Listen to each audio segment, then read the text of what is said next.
अभिनंदन आभार। मैं अमिताभ बच्चन आपका स्वागत करते हुए शुरू करता हूं कौन बनेगा करोड़पति। तालियां बज जाए इसके लिए। मुंबई की मीनाक्षी जी जो कि एक गृहिणी हैं, इन्होंने कल खेलते हुए एक लाइफलाइन का इस्तेमाल किया था और पहला पड़ाव आपने पार कर लिया था। मीनाक्षी जी आपका बहुत बहुत स्वागत है। एक बार फिर तालियों के साथ हम आपका स्वागत करते हैं। आपके कंपेनियन के रूप में आपके पतिदेव यहाँ पर आए हुए हैं। नमस्कार करता हूँ, आपका भी बहुत बहुत स्वागत। और जोड़ीदार के रूप में आप अपने सुपुत्र को लाई हैं, अंकित। नमस्कार अंकित। और साथ में कुछ मेहमान भी हैं आपके।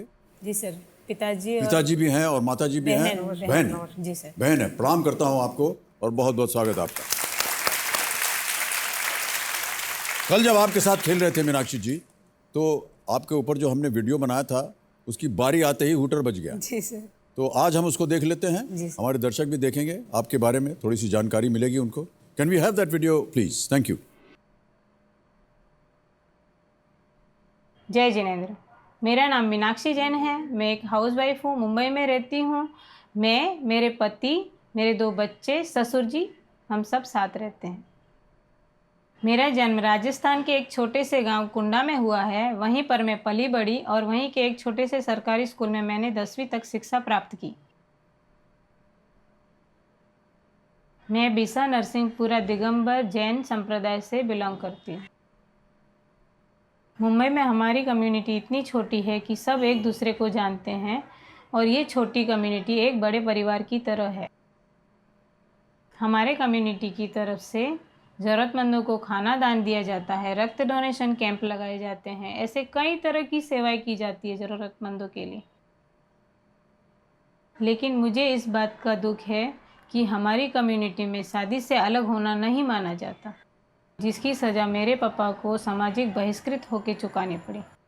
सब लोग बुरे नहीं होते, लेकिन पुरानी सोच को लेकर चलने वालों को मैं ये बताना चाहती हूँ कि हमारी कम्युनिटी में जो सम्मान बेटों को मिलता है वही सम्मान और अपनापन बेटियों को भी मिले।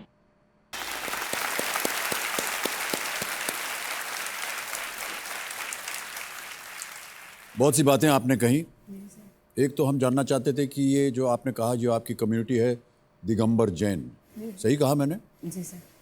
और आपने कहा कि एक आपकी प्रथा है कि इसमें शादी में अलग नहीं हो सकते हैं। जी सर। और इसकी वजह से आपके पिताश्री को कुछ कष्ट हुआ। जी सर। क्या था वो? सर, मेरी बहन को कुछ प्रॉब्लम थी शादी में। उसने निर्णय लिया कि मैं अलग हो जाऊं। तो उसकी वजह से उनको ऐसा लगा कि इन्होंने साथ दिया पापा ने, तो उनको समाज से अलग कर दिया जाता है। वो मुझे बुरा लगता है कि मेरे पापा को किस बात की सज़ा दी जाती है। मैं ये बताना चाहती हूँ कि बेटे ही नहीं, बेटियाँ भी अपने माँ बाप का नाम रोशन कर सकती है। उस दिन से मैंने ठान लिया कि मैं पढ़ूंगी और केबीसी में जाऊंगी और मैं उनको सम्मान दिलाऊंगी। क्या बात है, बहुत खूब।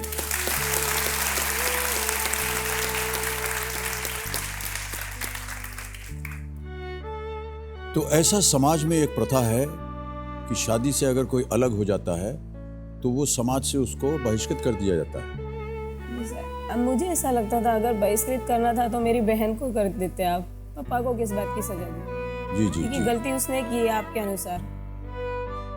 लेकिन होता है कई बार विवाह में संबंध जो बंधन बनता है वो कभी ठीक नहीं होता है। जी सर। और यदि कोई अलग होना चाहे, उसका वो अपना उसका निर्णय था। जी जी जी, वो उनका व्यक्तिगत निर्णय था। लेकिन आपको लगा कि ये बाबूजी के ऊपर इसकी एक छाया पड़ गई और इसकी वजह से उनको काफी कष्ट हुआ।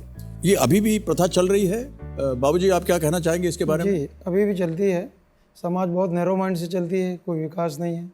बाकी तो काफ़ी सक्षम है जी, मगर इस मामले में सिर्फ समाज को ही देखते हैं और किसी को देखना नहीं चाहते हैं।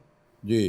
इसलिए अब कुछ सुलह हुई है उसमें या अभी भी आपको अलग ही रखा काफ़ी हुआ? लोग इसके बारे में बहुत चिंतित हैं, काफ़ी कोशिश कर रहे हैं जी, इसमें बदलाव लाया जाए। जी नई पीढ़ी इसके बारे में बहुत सोच रही है। जी जी जी हाँ। अंकित जी, आप नई पीढ़ी के हैं, आपकी क्या विचारधारा है इसके बारे में? सर, कुछ तो सोच बदलनी चाहिए।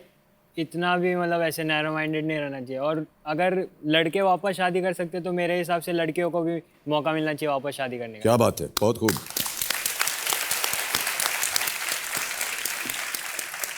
नई पीढ़ी, आपकी सोच विचार सब जगह फैले, हम यही उम्मीद करते हैं अंकित। और एक बार फिर आपका हम स्वागत करते हैं। मीनाक्षी जी, सर मैं बहुत चुप ट्विटर चुप पे- रहती हैं आप। सर नहीं, बहुत बोलती हूँ, लेकिन यहाँ पर नहीं बोल पा रही। सर मैं ट्विटर पे कम ही रहती हूँ, लेकिन एक दिन मैंने ट्विटर खोला, लेकिन मैंने जब ज्वाइन किया आपको फॉलो मैं उसी दिन से कर रही आप मुझे फॉलो कर रही हैं, धन्यवाद। हूँ। उसे धन्यवाद कि बड़ी खुशी हो सर रही है। आपको सब फॉलो करते हैं। तो मैंने जैसे ही खोला था, आपका एक ट्वीट था कि आंखें बंद करने से मुसीबत ख़त्म नहीं होती और मुसीबत आए बगैर आंखें खुलती नहीं। मुझे लगा मेरे लिए ही ट्वीट किया आपने।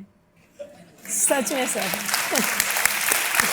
बड़ा अच्छा ट्वीट है। ये आम बात है, कभी कभार कुछ पढ़ते लिखते हम देख लेते हैं। नहीं, आपकी ट्वीट प्रतिदिन कुछ ना कुछ बाबूजी की रचनाओं में से उनका जो लेखन है, उनके जो पत्र हैं, उनको पढ़ते रहते हैं हम। एक आध दो लाइन कभी मिल जाती है अच्छी अच्छी लिखी, तो उसको हम अच्छी चाहते हैं लिखी कि लेकिन जनता के सामने डाल दें। जी सर। आपने उसकी प्रशंसा की, आपको मैं धन्यवाद देता हूँ और अब मैं इसी तरह और भी लिखता रहूँगा उसको। ठीक है, आप तो हमेशा लिखते हैं, अच्छा लिखते हैं, अच्छा अच्छा लिखता हूँ ना मैं। जी सर। अरे क्या बात है, पॉजिटिव चीज़। बहुत से लोग हमको गाली वाली भी देते हैं। नहीं सर। नहीं, मैं बोल रहा हूँ आपको, ट्विटर तो ऐसी जगह है जहाँ पर भयंकर किस्म की गाली होती है। ट्रोल बोलते हैं ट्रोल उसको। बोलते हैं हाँ, सर। और गाली मिलती रहती है, लेकिन बहुत अच्छा है। हम उसको नजर बट्टू बोलते हैं। अच्छा माँ का जब बच्चा पैदा होता है, क्या करती है माँ? सबसे पहले एक काला टीका लगा देती है ताकि नजर ना लगे। तो ये जितनी भी गाली गलौज होती है ना, मैं समझता हूँ कि ये काला टीका लगा दिया हमारे चेहरे पर। ओके।